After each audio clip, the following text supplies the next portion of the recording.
Praise the lord. ప్రభువైన యేసుక్రీస్తు నామం పేరట మీ అందరికీ శుభములండి. ఈ రోజున బైబిల్ ధ్యానంలో మనం నేర్చుకోబోతున్న కీర్తనలు 8వ అధ్యాయం అన్నమాట. ఈ మాటల వల్ల మనమైతే ఎంతో ఆదరణ పొందాలి. అంతేకాక దేవుడు నిజమైన దేవుడని కూడా మనం గ్రహించగలగాలన్నమాట. అందుకే ఈ బైబిల్ స్టడీ అన్నమాట.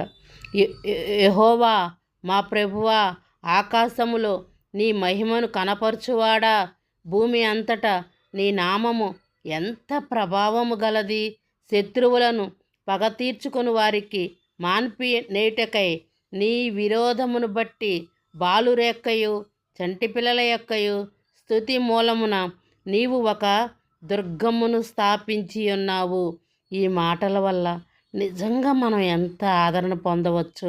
ఈ యొక్క 2 వచనాలు మన జీవితంలో మనం జ్ఞానం చేసినప్పుడు దేవుడైతే నిజంగా ఆయన ఆకాశమందు ఎంత మహిమను కనపరచువాడో కూడా మనం చూడగలం అన్నమాట. ఎందుకంటే ఈ యొక్క భావం మీరు గ్రహిస్తారని నేను అనుకుంటున్నాను.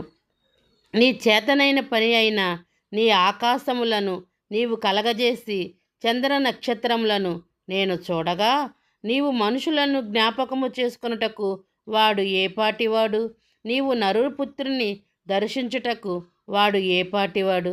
అవును కదండి, ఇది నిజంగా అది ఎంత వాస్తవం. దేవుడే మన కొరకు స్వయంగా అతను దిగి రావాల్సినంత పని ఏంటి? పాపంలో పుట్టి పాపంలో జీవిస్తూ పాపంలోనే మరణిస్తున్న మనపైన ఆయన ప్రేమను చూసారా? నరుణ్ణి తలుచుకోవటానికి వాడు ఏపాటి వాడయ్యా అని దావీదు ఇక్కడ పలుకుతున్నట్లు మనం చూస్తున్నాం అన్నమాట.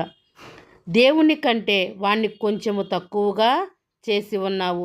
మహిమ ప్రభావముతో వానికి కిరీటము ధరింపచేసి ఉన్నావు. నీ చేతి పను మీద వానికి అధికారం ఇచ్చి ఉన్నావు.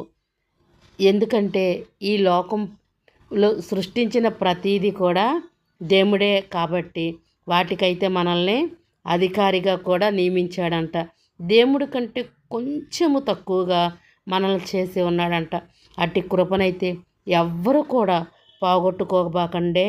ఎందుకంటే ఆయన కృప ఎల్లప్పుడూ మనకు తోడుగా ఉండును. అర్థమయ్యిందా? గొర్రెలన్నిటినీ, ఎడ్లన్నిటినీ, అడవి మృగములను, ఆకాశ పక్షులను, సముద్రములను, మత్స్యములను, సముద్రముల మార్గములో సంచరించు వాటిని అన్నిటినీ వాని పాదముల కింద నీవు ఉంచి ఉన్నావు. నిజమే కదా? ఈ భూమిలో దొరికే సమస్తము మన పాదాల కింద దేవుడు చేసి ఉన్నాడు కదా. ఎందుకు ఈ రోజున బంగారం పైన ఎంత వ్యామోహం చూపిస్తున్నారు? అది కూడా ఎక్కడి నుంచి వస్తుంది? సమస్తము కూడా భూమిలో నుంచే కదా సమస్తం వస్తున్నాయి. ఈ రోజున పెట్రోల్ కానీ ఏ ఖనిజము దొరకాలన్నా కూడా అది భూమిలో నుంచే లభిస్తుంది. అందుకని దావీదైతే ఎంత కృతజ్ఞతగా, ప్రభువా అయ్యా, నువ్వు ప్రతీది కూడా మానవుని యొక్క పాదముల కింద పెట్టి ఉన్నావని కూడా దేవుణ్ణి స్తుతిస్తున్నట్టు చూడగలం.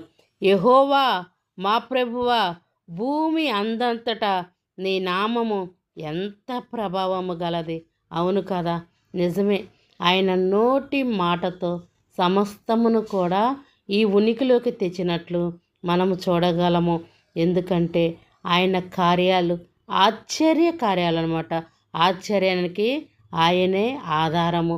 జ్ఞానము, ఆయన జ్ఞానానికైతే ఎవ్వరు కూడా సాటిరారనమాట. జ్ఞానమునకు ఆధారభూతుడు కూడా ఆయనే.